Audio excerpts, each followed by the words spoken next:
While we're setting up for Dr. Douglas Fox, Doug is a UCM Honorary Fellow. We're blessed with that. Honorary Fellows at UCM are people who have contributed and have an interest in UCM and the island, and without a doubt, Doug demonstrates that in many ways. Doug's been spending his summers in Peel for the past 25 years, and my understanding it is, you might be able to help out, you came here and fell in love with the island, is that right? Yes. So Peel is the home for half of the year and Colorado for the other half of the year, but that's been a love affair of the island for the last 25 years. Doug's environmental experience includes establishing and directing the Glacier Lakes Ecosystem Experiment Site, studying climate impacts on the Rocky Mountains, and notably, and perhaps where Doug came into all our lives, whether we knew it or not, he was the lead author of the United Nations IPCC second assessment. That was 2000 and... That was 1996. Oh. That was the last century. Oh, I said 1996, and for those of you who remember, that was the IPCC report that tried to wake the world up around what we're doing to our climate and to our biodiversity, and not wanting to be down about it. I don't know if we've woken up enough yet, but that's what days like today are all about. So that's where Doug entered our lives, just quietly through that incredible report. He's also in the US, a consultant to US aid, although let's not talk about Trump. And also a consultant with the United Nations Food and Agriculture Organization. Yes, hallelujah, it still exists. Just a man of extraordinary experience and wisdom and commitment. And he's going to conclude the presentations today with a short talk complementing Jackie's Aspirations for the Isle of Man Biosphere. Some concluding thoughts. Thank you, George.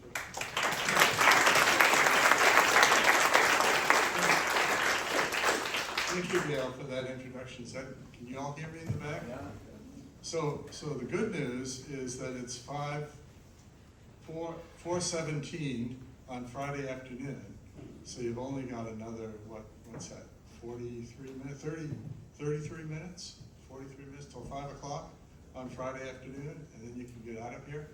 The bad news is that I've got a whole sheaf of papers that I want to go through. First of all,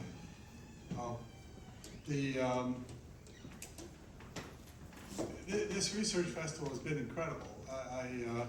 I had a whole set of thoughts here that I was going to talk about, but most of them have already been presented by the various papers that have been given. And I just can't say enough about the quality of the work and the interesting, I think Gail used the word eclectic. This is an incredibly eclectic group. The Isle of Man is an incredibly eclectic place, and so it figures that we would result with a conference of this sort. So a lot has been said today, and all of it is focused on the Isle of Man Biosphere, on the UNESCO Biosphere, and its objective of sustaining our island, the natural resources of our island, the natural environment of our island, I should say. Resources is an old 20th century word. And our unique lifestyles. And so those are some of the things I want to talk about. But first, I just wanted to mention a few things. 2 years ago, I did the keynote presentation here, and I talked about climate change as being an existential threat to our global existence. And the biosphere has a number of other existential threats that are acting upon it. You can't pick up a newspaper or read any news article these days without talking about immigration. The mobility of people has increased. The UN statistics suggest that since 2020, there are 3 times more people moving around the world every year as a result of famine, infrastructure damage, climate change, what have you, stresses that are forcing them to leave their home. The last estimate for 2024 is that there are 123 million people around the world in that state of flux. You think about it, that's almost twice the population of the UK.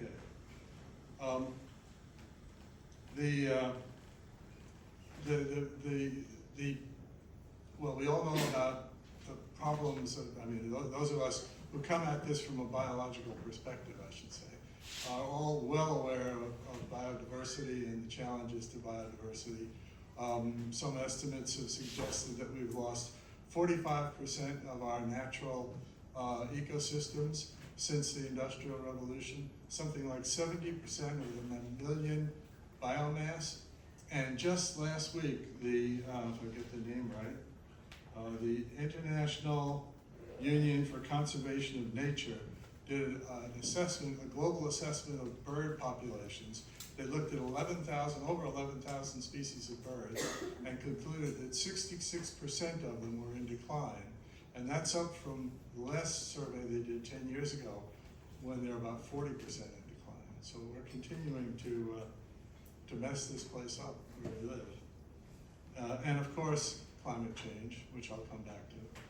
But then there are also the economic and political realities of life and where we live. And speaking of political realities, we are facing some headwinds with climate change. The President of the United States calls it the giant hoax.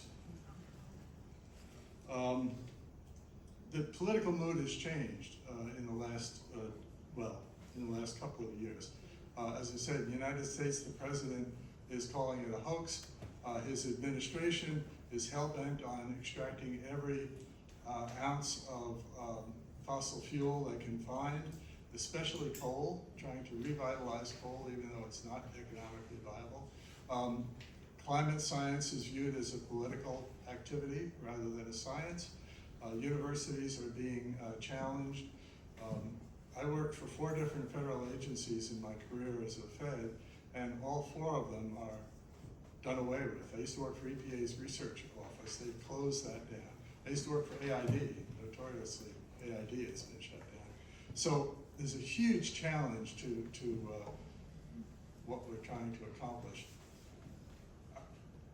And unfortunately, the United States carries a great deal of weight internationally. And so there are many following suit to this and listening to what the US is doing and saying and following along. And not the least reason for that is because solutions to the problems of climate change are difficult, they're expensive, they're somewhat uncertain, and they depend on government policy.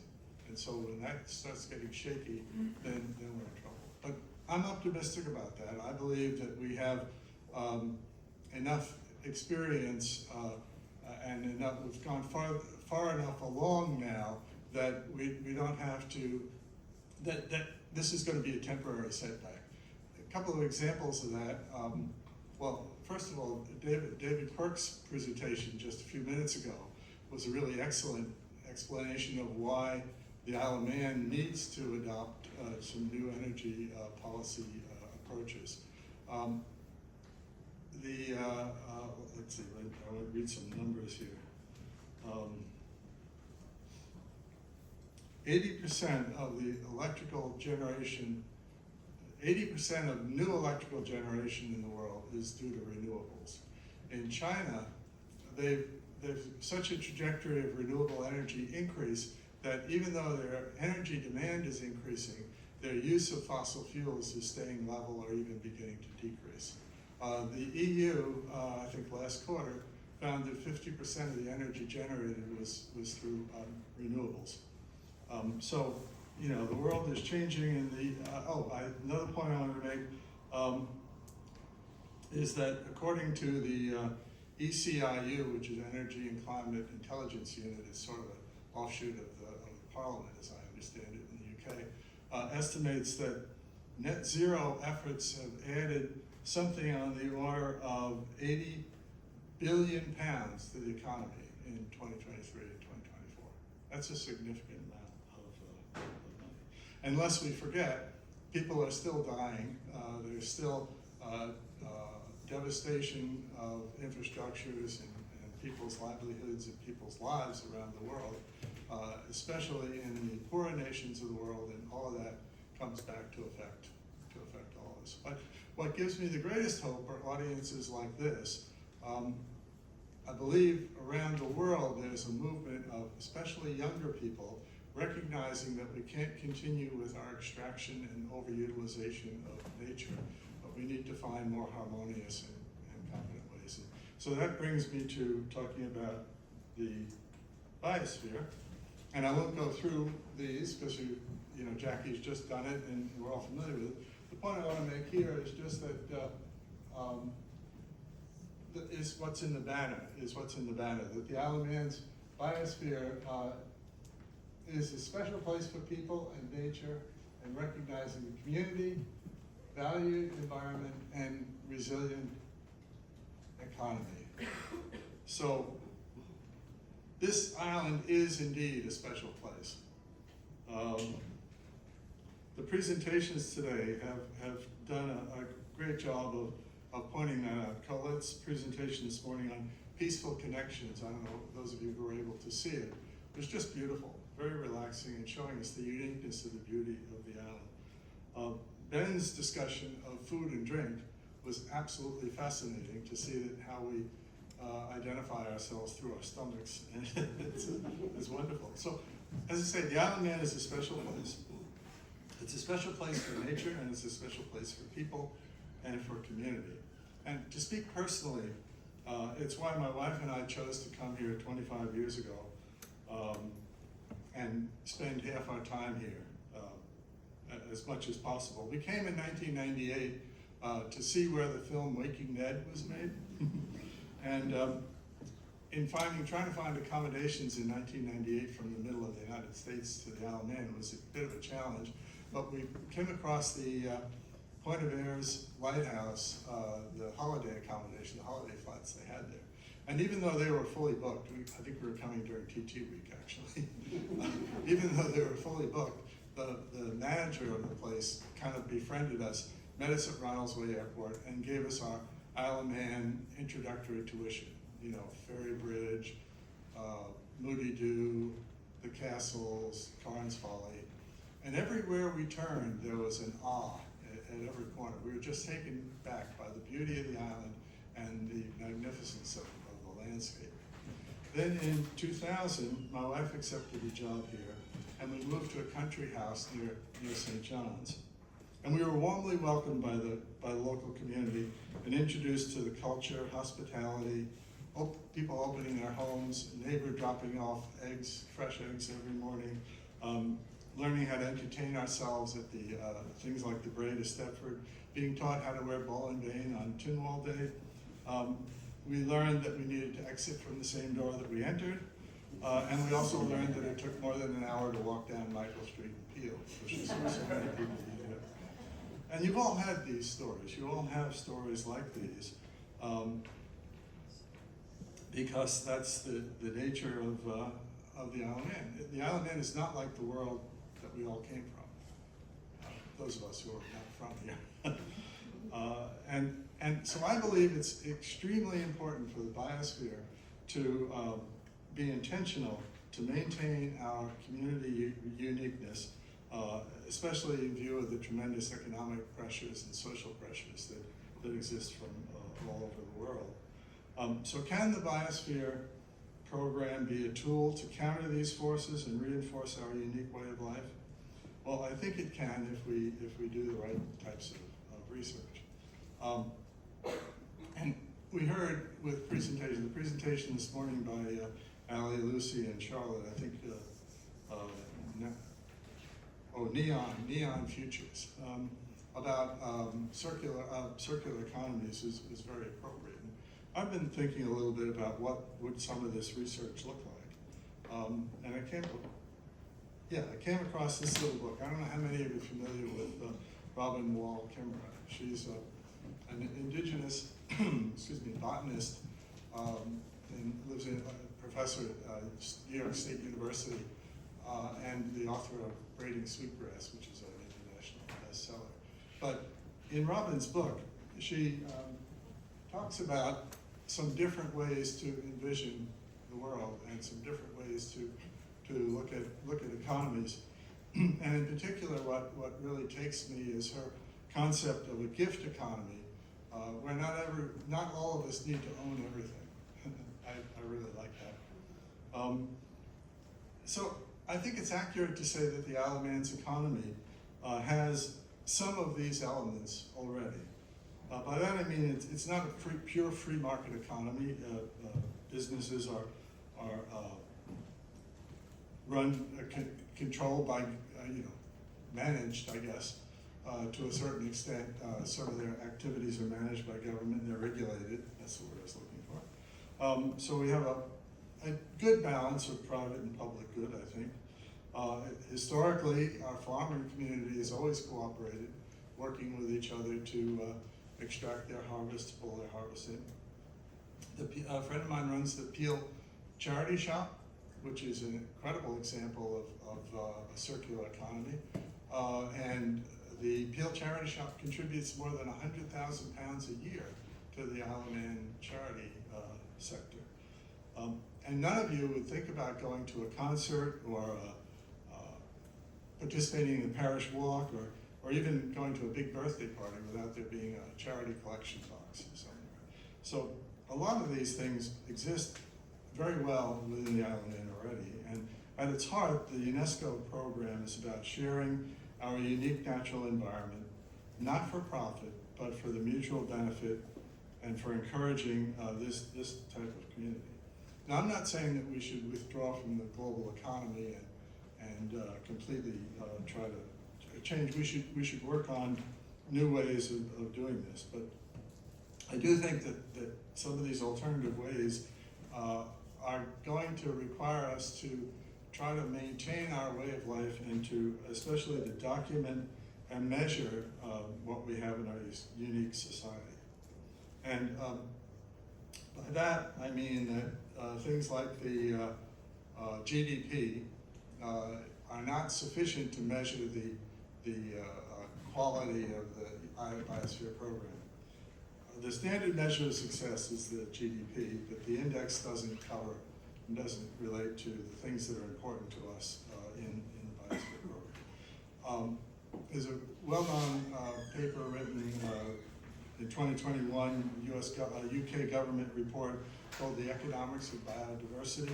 The lead author of that was a Cambridge economist, P.S. Dasgupta. And one of the conclusions he makes is that we need to change how we think, act, and measure success. And it's that measuring of success that I briefly want to conclude and talk about. The United Nations uses the Human Development Program. The United Nations Human Development Program has been using this Human Development Index for the past 35 years. And it gauges improvement using 3 dimensions of human development, specifically how long people live a healthy life, how well they're educated, and the degree of agency that individuals have, and their standard of living. And then the next slide shows this plotted for all the UN countries. And the dark lines are, I just darkened in UK, Ireland, Spain, and the world. It'd be really interesting to see where the Isle of Man fits on this human dimension index, and maybe the government already calculates it. So, concluding, I just want to talk a little bit about some research ideas and some ways that we might think about trying to measure the success of a biosphere. Last July, this article appeared in the journal Nature. It's written by a group of researchers who are suggesting to implement a nature relationship index to measure the quality of the human relationship with nature. Specifically, they're proposing a 3-dimensional metric, just like the Human Dimension Index, on how abundant and available is nature and the natural environment, how well are natural resources managed and utilized, and how well is nature protected. So I think things like the nature relationship index might be very appropriate to start as a baseline for considering some other metrics. It's an old adage that says that if you can't measure it, you have no way of knowing whether you've been successful. And so I would like to encourage you all to start thinking about some research activities around the idea of measuring how well the Isle of Man's UNESCO biosphere is doing. And so that's about all I have to say. I think measuring the uniqueness of our island environment is an important step to preserving and enhancing our island way of life. And that's what I've got.